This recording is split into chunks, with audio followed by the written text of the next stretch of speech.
கண்ணியத்திற்குரிய எல்லாம் வல்ல அல்லாவின் நல்லடியார்களே, ஒவ்வொரு மனிதனுக்கும் ஒரு ஆன்மீக சப்போர்ட் ஒன்று வேணும். ஒரு மனிதன் தானாக பிறக்கலை, அல்லாஹ் தான் பிறக்க வைக்கிறான். அதே மாதிரி தானாக அவன் ஒன்றும் வளரலை, அல்லாஹ் தான் வளர வைக்கிறான். அதே மாதிரி அவன் தானாக அவனுடைய வாழ்க்கையை கொண்டு செல்ல முடியாது. எந்த ஒரு மனிதனாலையுமே உலகத்தில் எந்த மனிதனையும் சாராமையும் வாழ முடியாது. யாரோட துணையும் எனக்கு வேணாம் அப்படின்னு ஒரு மனுஷன் முடிவெடுத்தா கூட அல்லாஹ்வுடைய துணை இல்லாமல் எதுவுமே நடக்காது. அல்லாஹ் குர்ஆனில் சொல்கிறான், அல்லாஹ்வுடைய கட்டளை இல்லாமல் ஒரு இலை கூட உதிராது.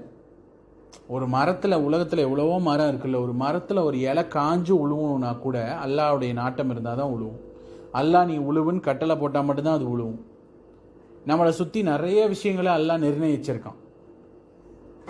வானத்தில் மேகம் நகருது, ஒரு ஊர்லேருந்து இன்னொரு ஊருக்கு மலை மேகங்கள் போய் அங்கே மலையை பொழிய வைக்குது, செடி எல்லாம் முளைக்குது. நாம தான் எதையுமே கவனிக்காமல் இருக்கோம். ஆனால் அல்லாஹ் பல விஷயங்களை உலகத்தில் ஒவ்வொரு செகண்டுக்கு செகண்ட் நடத்திட்டே இருக்கான். ஒருத்தரை பேச வைக்கிறான். நான் ஒரு விஷயம் பேசணும்னா என் மூளையில் ஒன்று உதிக்கணும், உதிச்சு நான் அதை வார்த்தையாக என்னுடைய நாக்கில் இது பண்ணணும். அந்த சவுண்டு வெளியே வரத்துக்கு காற்று எனக்கு உதவி செய்யணும், என்னை சுற்றி இருக்க காற்று. இந்த மாதிரி நம்மளை சுற்றி இருக்க எல்லா விஷயங்களையும் ஒவ்வொரு செகண்ட் விடாமல் நம்ம எல்லாத்தையும் நடத்திக்கிட்டே இருக்கிறது அல்லாஹ் தான். இது நம்ம பெரும்பாலும் கவனிச்சிருக்க மாட்டோம். ஆனால் உட்காந்து ஒரு நிமிஷம் நம்மளை சுற்றி நடக்கிறது, இந்த மரம், செடி, வானம், சூரியன், இது எல்லாத்தையும் நம்ம மேலே அடிக்கிற காற்று, நம்ம விடுற மூச்சு, இதெல்லாம் ஒரு நிமிஷம் உட்காந்து யோசித்து பார்த்தா அல்லாஹ் ஒன்னொன்னுத்தையுமே இயக்கிட்டு இருக்கான் அப்படின்றது நம்மளால் புரிஞ்சுக்க முடியும். அல்லாஹ் தான் நம்மளை படைச்சான், எல்லாத்தையும் நிர்ணயிச்சான், நம்மளை இயக்கிட்டு இருக்கான். அப்படிப்பட்ட அல்லாஹ்வுடைய சப்போர்ட் மனுஷனுக்கு வேணும். அந்த ஆன்மீக சப்போர்ட் இருந்தால் மட்டும்தான் அவனால் சரியாக அவனுடைய வாழ்க்கையை கொண்டு போக முடியும். இன்றைக்கி உலகத்தில் டாக்டரு, சயின்டிஸ்ட்டு, இந்த மாதிரி பெரிய பெரிய ஆளுங்க கண்டுபிடிச்சி சொல்கிறாங்க, எந்த ஒரு மனிதனுக்கு கடவுள் நம்பிக்கை அதிகமாக இருக்கின்றதோ அவன் வாழ்க்கையில் வெற்றி பெறுகிறான்.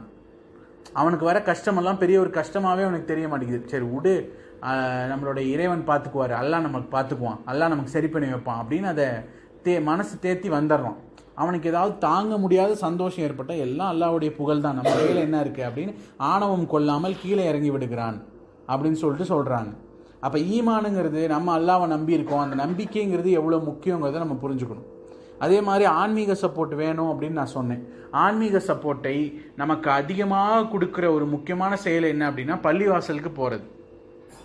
அப்படி இருக்கிறப்ப முஸ்லீமாக இருக்கக்கூடிய நாம ஒரிஜினலாக நம்மளுடைய இறைவனாக இருக்கிய அல்லாவை வணங்குவதற்கு, வழிபடுவதற்கு பள்ளிவாசல் செல்கிறோமா அப்படின்ற கேள்வியை நமக்குள்ளே நம்ம யோசிச்சு பார்க்கணும். பெண்களுக்கு பள்ளிவாசல் போகிறது கடமை கிடையாது, அல்லாஹ் கேள்வி கேட்க மாட்டான். அவங்க வீட்டில் தொழுதுக்கலாம், விருப்பப்பட்டால் பள்ளிக்கு போகலாம். ஆண்களுக்கு கட்டாயம் போயாகணும். பள்ளிவாசல் போகிறனால இந்த சப்போர்ட் நமக்கு கிடைக்கும், ஆன்மீக சப்போர்ட், அல்லாஹ்வோட சப்போர்ட் கிடைக்கும். நம்ம சொந்தக்காரங்க வீட்டுக்கு, எத்தனையோ சொந்தக்காரங்க வீட்டுக்கு போகிறோம் வரோம், அதெல்லாம் எதுக்கு?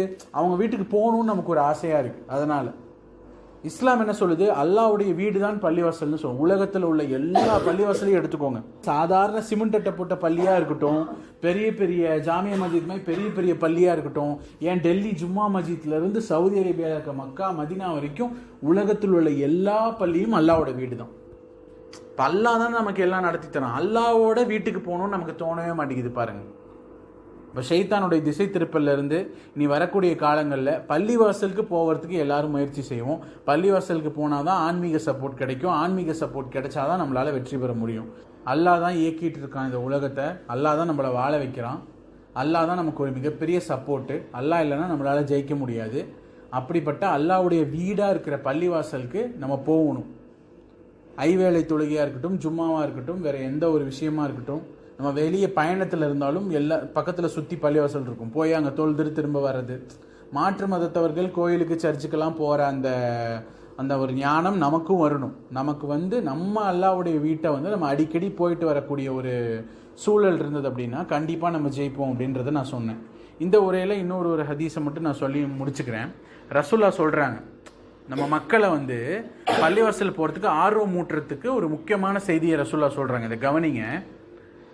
ரசூலுல்லாஹ் ஒரு ஹதீஸில் சொல்கிறாங்க, யார் பள்ளிவாசலுக்கு செல்கிறாரோ அவர் செல்லும் போதெல்லாம் அல்லாஹ் சொர்க்கத்தில் அவருடைய இடத்தை சரி செய்கிறான், ரெடி பண்ணுறான்.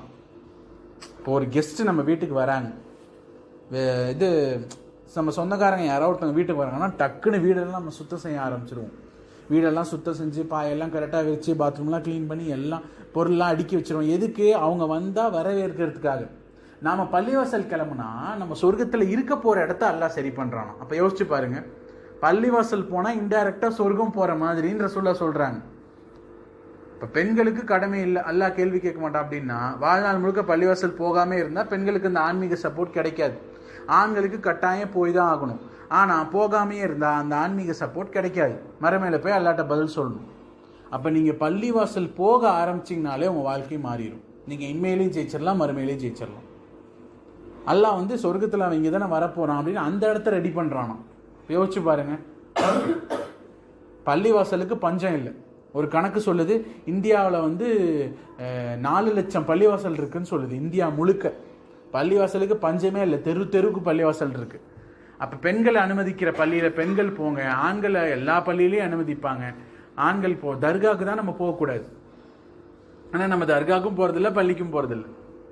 அப்போ பள்ளிவாசலுக்கு நீ வரக்கூடிய காலங்களில் போவோம். அப்படி போவதன் மூலியமாகவே நமக்கு வந்து சொர்க்கத்தில் வந்து நம்ம இருக்க போகிற இடத்த அல்லாஹ் சரி பண்ணுறான்னு ரசூலுல்லாஹ் சொல்கிறாங்க.